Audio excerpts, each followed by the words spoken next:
এই খাবার অর্ডার দিছি, কতক্ষণ হয়েছে, এখনো খাবার আসতেছে না কেন? স্যার আপনি অর্ডার দেওয়ার পরে তো সেই অর্ডারটা আবার ক্যান্সেল করে দিছিলেন, তারপরে তো নতুন অর্ডার দিছিলেন। আপনি 10 মিনিট বসেন, হয়ে যাবে। কতক্ষণ বসে থাকবো? বসে থাকতে থাকতে প্রায় 25 মিনিট বসে রয়েছি। তোমাদের সার্ভিস যদি এত বাজে হয়, তোমাদের এখানে মানুষ আসবে কি করতে? স্যার আপনি প্রথম যে অর্ডারটা দিছিলেন ওইটা সবকিছু রেডি করা হয়ে গেছে, তারপরে অর্ডার আপনি ক্যান্সেল করে দিছেন। পরে নতুন করে আবার অর্ডার দিছেন, তো ওইটা রেডি হচ্ছে, তাই একটু সময় লাগতেছে। আপনি কিছুক্ষণ অপেক্ষা করেন, খাবার হয়ে যাবে। এই তোমাদের কাছে সময়ের মূল্য নেই, কিন্তু আমাদের কাছে সময়ের মূল্য আছে। তুমি চিনো আমি কে? তুমি জানো ভাই একজন ফুড ব্লগার, তার প্রায় 4 লক্ষের উপরে ফলোয়ার। আমি যদি তোমাদের রেস্টুরেন্টের নামে একটা ব্যাড রিপোর্ট করে দেই, তাহলে তোমাদের রেস্টুরেন্টের ব্যবসা কোথায় গিয়ে দাঁড়াবে তুমি জানো? স্যার আপনি ব্যাড রিভিউ কেন করবেন? আপনার সাথে তো কোনো খারাপ কিছু করা হয় নাই। তাছাড়া স্যার রেস্টুরেন্টে আসলে তো একটু সময় নিয়ে আসে মানুষ। বাংলা খাবারের হোটেলে ভাত রান্না থাকে, মাংস রান্না থাকে, বেড়ে দেয়, খেয়ে চলে যায়। কিন্তু আমাদের এটা তো রেস্টুরেন্ট, এখানে আসলে তো একটু সময় দিতে হয়। এটাই তো স্যার আপনি বুঝতে পারতেছেন না। এত কথা শোনার টাইম নাই, তুমি যাও তাড়াতাড়ি খাবারটা নিয়ে আসো। জি স্যার, আনতেছি। ওর সাথে কথা বলে না মাথা গরম হয়ে গেছে।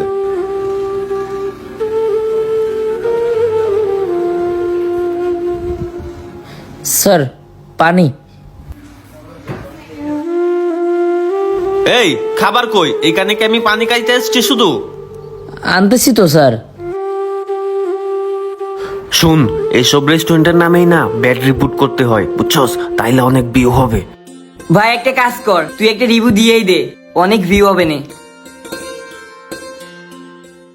হ্যালো গায়েস, এই যে আমি ফটিকছড়ি রেস্টুরেন্টে আসলাম। এখানে এসে আমি একদম অবাক হয়ে গেছি।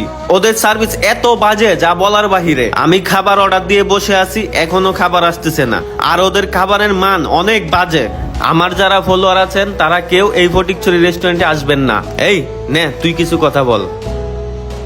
হ্যালো গাইস, ভাই এতক্ষণ যা বললো সবই সত্যি। এখানে খাবারের মান অনেক বাজে, আপনাদের উচিত এই রেস্টুরেন্টে না আসা। দে আমার কাছে দে। তাহলে আজকের মতো ব্লগটা এখানেই শেষ করতেছি। ঠিক আছে, তাহলে সবাই আমার পেজের সাথে থাকবেন, পেজটা ফলো দিয়ে রাখবেন, লাইক দিয়ে রাখবেন। ধন্যবাদ সবাইকে। ভালো হয়েছে, তাড়াতাড়ি ব্লগটা আপলোড করে দে। স্যার দেখি একটু। কি ব্যাপার, শুধু খাবার নিয়ে আসছো? প্লেট কোথায়, সালাদ কোথায়? প্লেট আনতেছি, ছালা তো আনতেছি স্যার। স্যার আপনি যে ক্ষতিটা আমাদের করতেছেন, এই ক্ষতিটা কেন করতেছেন বলবেন? ক্ষতি করতেছি মানে? কি ক্ষতি করলাম তাদের? কি ক্ষতি করলেন বুঝতেছেন না? আপনি যে রিভিউটা দিলেন আমাদের রেস্টুরেন্ট নিয়ে, এই রিভিউটা কেন দিলেন? স্যার আমাদের বস অনেক ভালো মানুষ। বছর যশোরে এই গ্র্যান্ড দরবার, পিজ্জালজি রেস্টুরেন্ট সহ আরো 3টা রেস্টুরেন্ট আছে। সব জায়গার খাবারের অনেক সুনাম আছে। আমাদের রেস্টুরেন্টের কোনো বদনাম নেই। আপনি একজন ফুড ব্লগার সেটা ঠিক আছে, কিন্তু আপনি যে আমাদের খাবারটা নিয়ে বাজে রিভিউ দিলেন। স্যার আপনি কি খাবার খেয়েছেন? আপনি যে বললেন যে এখানকার খাবার অনেক বাজে, আপনি তো খাবার খাওয়ার আগে রিভিউ দিয়ে দিলেন খাবার অনেক বাজে। এটা কেন করলেন স্যার আপনি? স্যার যেহেতু আপনার অনেক ফলোয়ার আছে, আপনার এটা বোঝা উচিত যে আপনার ফলোয়ার গুলা যদি রেস্টুরেন্টের নামে এই রিভিউ গুলা দেখে, তারা তো অবশ্যই আপনাকে ট্রাস্ট করে, তারা আপনার ভিডিও দেখে। আপনি সত্য বললেও তারা সত্য ভাববে, মিথ্যা বললেও তারা সত্যই ভাববে। তো এতে করে কি আমাদের রেস্টুরেন্টের মান সম্মান কমতেছে না? স্যার আমরা কি দোষ করছি? শোনেন, একটা রেস্টুরেন্ট ব্যবসায় নামতে গেলে কোটি টাকা নিয়ে নামতে হয়। আপনি একটা কোটি টাকার ব্যবসা, একটা মানুষের স্বপ্ন, একটা ব্লগের ব্যাড রিভিউ দিয়ে সেটা নষ্ট করে দিলেন। স্যার আপনি শুধু আমাদের রেস্টুরেন্ট মালিকের না, আমাদের পেটেও লাথি মারলেন। আপনি প্রথমে একটা খাবার অর্ডার দিছিলেন, সেটা আবার ক্যান্সেল করছেন, যার কারণে দ্বিতীয় অর্ডারের খাবারটা সার্ভ করতে একটু দেরি হয়ে গেল। আর এটাকে ভুল ধরে আপনি বাজে রিভিউ কেন দিলেন? স্যার আপনার ভিডিও, আপনার ব্লগ আমি নিজেও দেখি, কিন্তু আপনি এখানে এসে যে কাজটা করলেন, যে রিভিউটা দিলেন, এটা তো সঠিক না। তার মানে আপনি কি এরকম মিথ্যা রিভিউ সব জায়গায় দেন? আপনার ফলোয়ার হিসাবে যে মানুষগুলো আপনার ভিডিওগুলো দেখে, তারা কি সঠিক সংবাদ পায় না? স্যার একটা ফুড ব্লগারের কাজ কি? যে খাবারটাকে সুন্দরভাবে খেয়ে জেনে বুঝে তারপরে একটা রিভিউ দিয়া। আপনি খাবারটা না খাইতেই, না বুঝতেই এর স্বাদ কেমন সেটা না জেনেই দাম করে একটা রেস্টুরেন্টের নামে বাজে রিভিউ দিয়ে দিলেন। স্যার দয়া করে এরকম কাজ আর করেন না। এটা একটা প্রতিষ্ঠান, এখানে অনেক টাকা ইনভেস্ট করে এই প্রতিষ্ঠানটা দাঁড় করানো।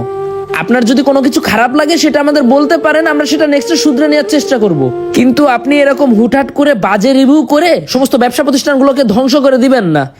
আর স্যার আপনি আমার সাথে শুরু থেকে যে ব্যবহারটা করতেছেন, এই ব্যবহারটা কি ভালো করতেছেন? আপনি মানুষকে কি মনে করেন? আমি রেস্টুরেন্টের ওয়েটার দেখে কি আমি মানুষ না? আপনার কি মনে হয় শুধুমাত্র টাকার অভাবে কাজ না পেয়ে এখানে চাকরি করতে আসছি? না স্যার, আমি নিজে একজন ভার্সিটির স্টুডেন্ট। লেখাপড়ার পাশাপাশি ফ্যামিলিকে একটু সাপোর্ট দেওয়ার জন্য রেস্টুরেন্টে চাকরি করতেছি।